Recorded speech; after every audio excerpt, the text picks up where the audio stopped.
कृष्णा। युधिष्ठिर महाराज कहते हैं, भरत श्रेष्ठ, मैं यथार्थ रूप से सुनना चाहता हूँ कि पाप का अधिष्ठान क्या है और उसकी प्रवृत्ति क्या है।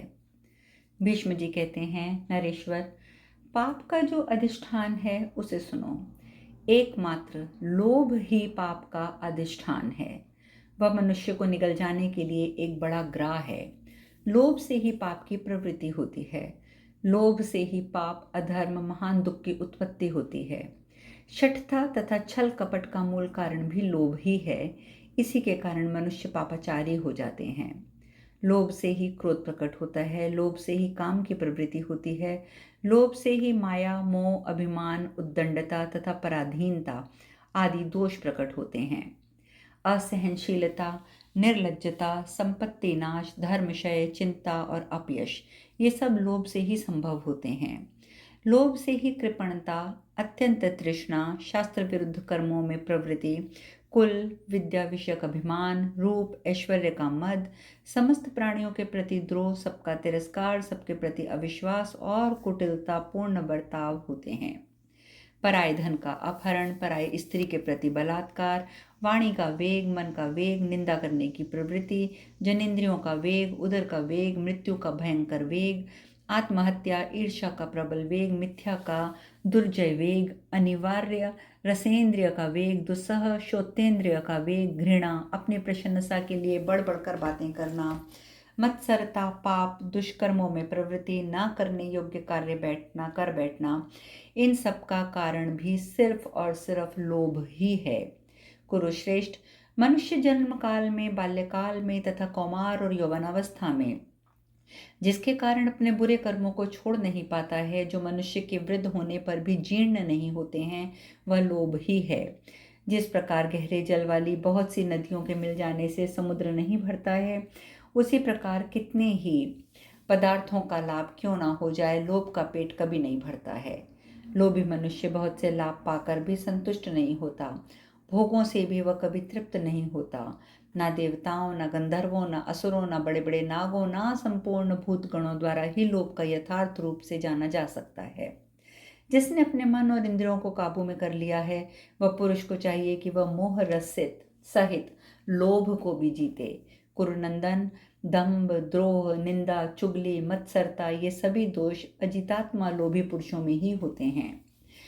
बहुश्रुत विद्वान बड़े बड़े श्लोकों को कंठस्थ कर लेते हैं, सबकी शंकाओं का निवारण कर देते हैं, परंतु इस लोभ में फंसकर उनकी बुद्धि मारी जाती है और वह निरंतर क्लेश उठाते रहते हैं। वे दोष और क्रोध में फंसकर शिष्टाचार को छोड़ देते हैं और ऊपर से मीठे वचन बोलते हुए भी भीतर से अत्यंत कठोर हो जाते हैं। उनकी स्थिति घास फूस से ढके हुए कुएं के समान होती है। वे धर्म के नाम पर संसार को धोखा देने वाले क्षुद्र मनुष्य धर्मध्वजी होकर जगत को लूटते हैं। युक्ति बल का आश्रय लेकर बहुत से असत मार्ग खड़े कर देते हैं और लोभ और अज्ञान में स्थित होकर सत्पुरुषों से स्थापित किए हुए मार्गों का नाश करने लगते हैं। लोभग्रस्त दुरात्मा पुरुषों द्वारा अपहृत होने वाले धर्म की जो स्थिति बिगड़ती जाती है, बदल जाती है, वह उसी रूप में प्रचलित हो जाती है। जिनकी बुद्धि लोभ में फंसी हुई है, वह मनुष्य दर्प, क्रोध, मद, दुस्वप्न, हर्ष, शोक और अत्यंत अभिमान से ही दोष दिखाई देते हैं।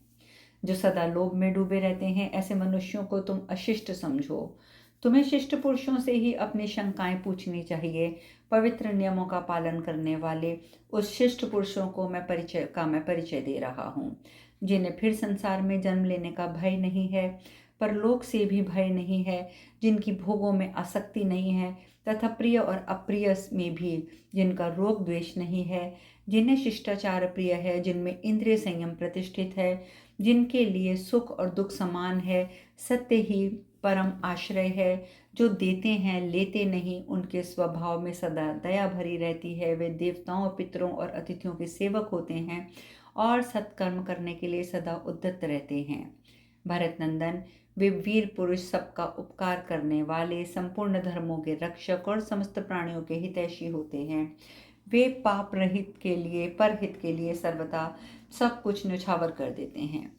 उन्हें सत्कर्म से विचलित नहीं किया जा सकता। वे केवल धर्म के अनुष्ठान में तत्पर रहते हैं। उनका आचार कभी नष्ट नहीं होता है। वे किसी को भय नहीं दिखाते हैं, चपलता नहीं करते हैं, उनका स्वभाव किसी के लिए भयंकर नहीं होता है।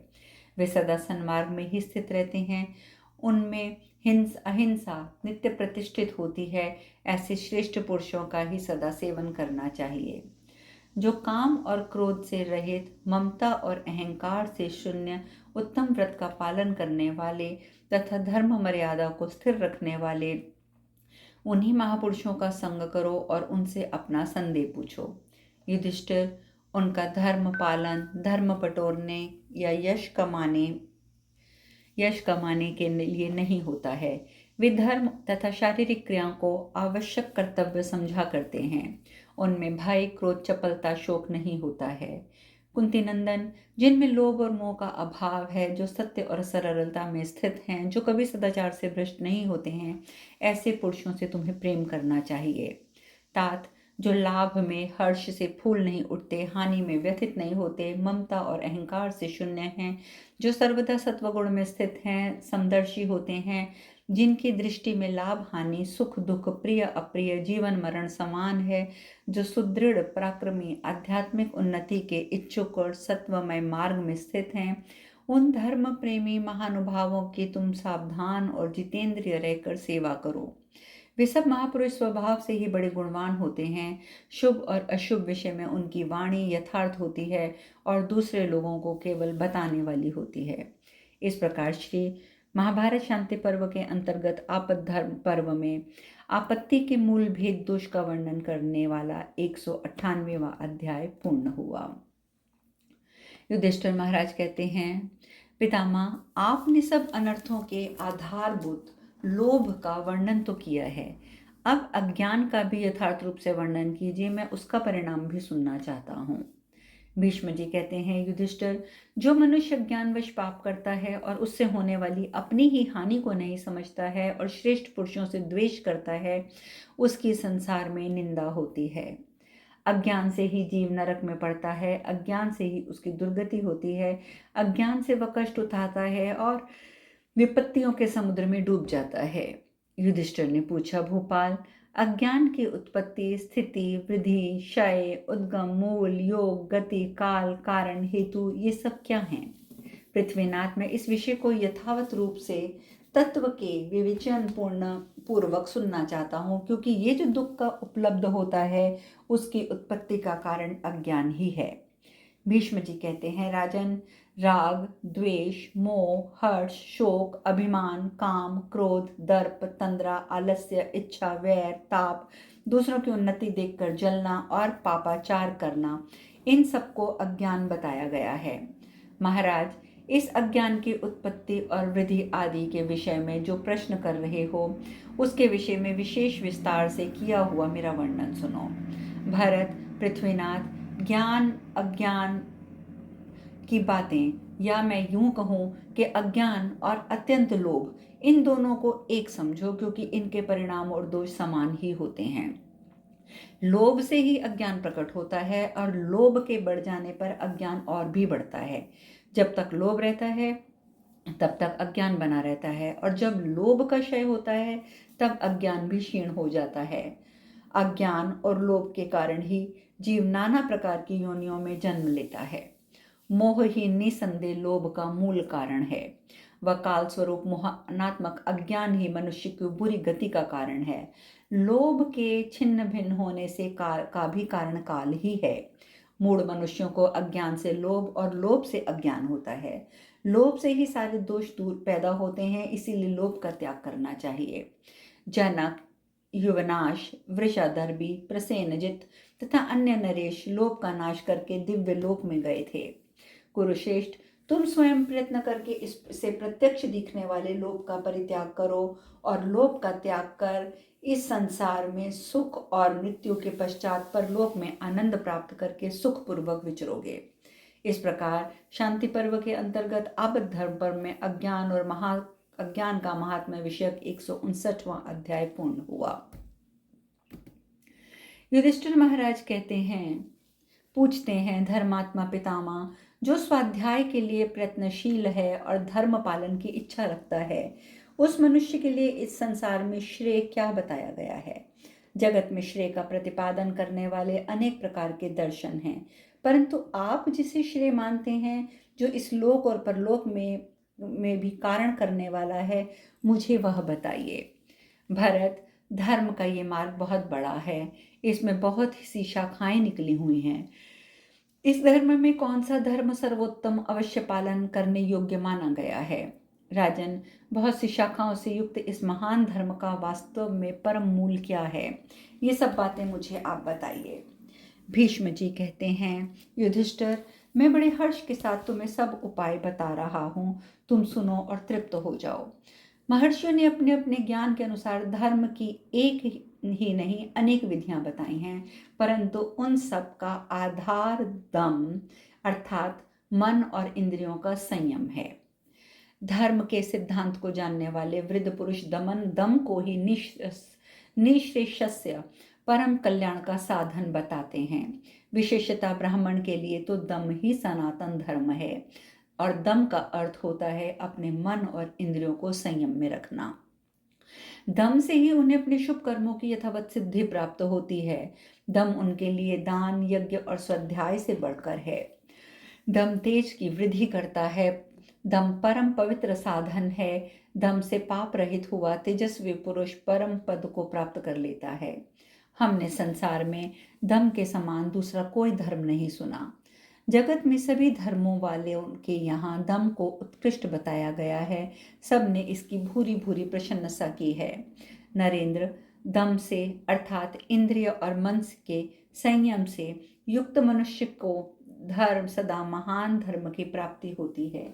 यह इहलोक और परलोक में भी परम सुख देता है।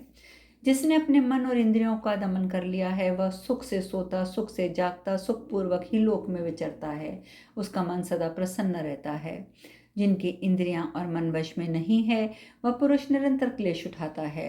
साथ ही वह अपने ही दोषों से बहुत दूसरे लोग अनर्थों को भी कर देता है। चारों आश्रमों में दम को उत्तम व्रत बताया गया है। अब मैं इंद्रिय दमन और मनोनिग्रह के उन लक्षणों को बताता हूँ जिनका उदय होना दम कहा गया है। क्षमा, धीरता, अहिंसा, समता, सत्यवादिता, सरलता, इंद्रिय विजय, दक्षता, कोमलता, लज्जा, स्थिरता, उदारता, क्रोधहीनता, संतोष, प्रिय वचन बोलने का स्वभाव, किसी भी प्राणी को कष्ट ना देना, दूसरों के द्वेष को ना देखना, दूसरों के दोष को ना देखना, इन सद्गुणों का उदय होना ही दम कहलाता है। कुरुनंदन, जिसने मन और इंद्रियों का दमन कर लिया है, उसमें गुरुजनों के प्रति आदर का भाव, समस्त प्राणियों के प्रति दया, किसी की चुगली ना करने की प्रवृत्ति होती है। वह जनापवाद, असत्य भाषण, निंदा, स्तुति की प्रवृत्ति, काम, क्रोध, लोभ, दर्प, जड़ता, डींग हाँकना, रोष, ईर्ष्या, दूसरों का अपमान, इन दुर्गुणों का सेवन नहीं करता है। इंद्रियां और मन को वश में रखने वाले पुरुष की कभी निंदा नहीं होती है। उसके मन में कोई कामना नहीं होती है। वह छोटी छोटी वस्तुओं के लिए कभी किसी के सामने हाथ नहीं फैलाता अथवा तुच्छ विषय सुखों को अब की अभिलाषा नहीं रखता। दूसरों के दोष नहीं देखता। वह मनुष्य समुद्र के अगाध समाद गांभीर्य धारण कर लेता है। जैसे समुद्र अनंत जलराशि पाकर भी भरता नहीं है, उसी प्रकार वह भी निरंतर धर्म संचय से कभी तृप्त नहीं होता है। मैं तुम पर स्नेह रखता हूँ और तुम मुझ पर, वे मुझ में अनुराग रखते हैं, मैं उनमें। इस प्रकार पहले के संबंधियों के संबंध का जितेंद्रिय पुरुष चिंतन नहीं करता। जगत में ग्रामीणों वनवासियों की जो जो प्रवृत्तियां होती हैं और उनका जो सेवन नहीं करते और दूसरों की निंदा और प्रशंसा से भी दूर रहता है, उसकी मुक्ति हो जाती है। जो सबसे के प्रति मित्रता भाव रखकर और सुशील है, जिसका मन प्रसन्न है, जो नाना प्रकार की आसक्तियों से मुक्त और आत्मज्ञानी है, उसे मृत्यु के पश्चात मोक्ष रूप महान फल की प्राप्ति होती है। जो सदाचारी, शील संपन्न, प्रसन्न चित्त, आत्म तत्व को जानने वाला व विद्वान पुरुष इस लोक में सत्कार पाकर परलोक में परम गति पाता है। इस जगत में केवल शुभ कर्म है और सत्पुरुषों का जिसका आचरण किया है वही ज्ञानवान मुनि का मार्ग है। वह स्वभावतः उसका आचरण करता है, उसे कभी च्युत नहीं होता है। ज्ञान संपन्न जितेंद्रिय पुरुष घर से निकलकर वन का आश्रय ले वहां मृत्यु काल की प्रतीक्षा करता हुआ निर्द्वंद विचरता रहता है। इस प्रकार वह ब्रह्म भाव को प्राप्त होने से समर्थ हो जाता है। जिसको दूसरे प्राणियों से भय नहीं है, जिससे दूसरे प्राणी का भय नहीं मानते, उस देह अभिमान से रहित महात्मा पुरुष को कहीं भी भय की प्राप्ति नहीं होती है। वह उपभोग द्वारा प्रारब्ध कर्मों को क्षीण करता है और कृत विमान और फलासक्ति से शून्य होने के कारण नूतन कर्मों का संचय नहीं करता है। सभी प्राणियों में समान भाव रखकर सबको मित्र की भांति अभयदान देता हुआ विचरता है। जैसे आकाश में पक्षियों का और जल में जलचर जंतुओं का पद्य चिन्ह दिखाई नहीं देता है, उसी प्रकार ज्ञान की गति भी जानने में नहीं आती है। इसमें तनिक भी संशय नहीं होना चाहिए। राजन, जो घर बार छोड़कर मोक्ष मार्ग का आश्रय लेता है उसे अनंत वर्षों के लिए दिव्य तेजोमय लोक प्राप्त होते हैं। जिसका आचार विचार शुद्ध और अंतःकरण निर्मल है, जिसकी कामनाएं शुद्ध और जो भोग से परागमुख हो चुका है, वह आत्मज्ञानी पुरुष संपूर्ण कर्मों का, तपस्या का, नाना प्रकार की विद्याओं का विधिवत संन्यास करके अर्थात त्याग करके सर्वत्यागी सन्यासी होकर इहलोक में सम्मानित हो परलोक में अक्षय स्वर्ग अर्थात ब्रह्मधाम को प्राप्त होता है। ब्रह्म राशि से उत्पन्न हुआ जो पितामह ब्रह्मा जी का उत्तम धाम है, वह हृदय गुहा में छिपा है। उसकी प्राप्ति सदा दम से ही हो सकती है। जिसका किसी भी प्राणी के साथ विरोध नहीं है, जो ज्ञान स्वरूप आत्मा में रमता रहता है, ऐसे ज्ञानी को इस लोक में पुनः जन्म लेने का भय नहीं रहता। फिर उसे परलोक का भय कैसे हो सकता है। दम अर्थात संयम से दोष एक ही दोष है, दूसरा नहीं। यह तो कि क्षमाशील होने के कारण जो उसे लोग असमर्थ समझने लगते हैं।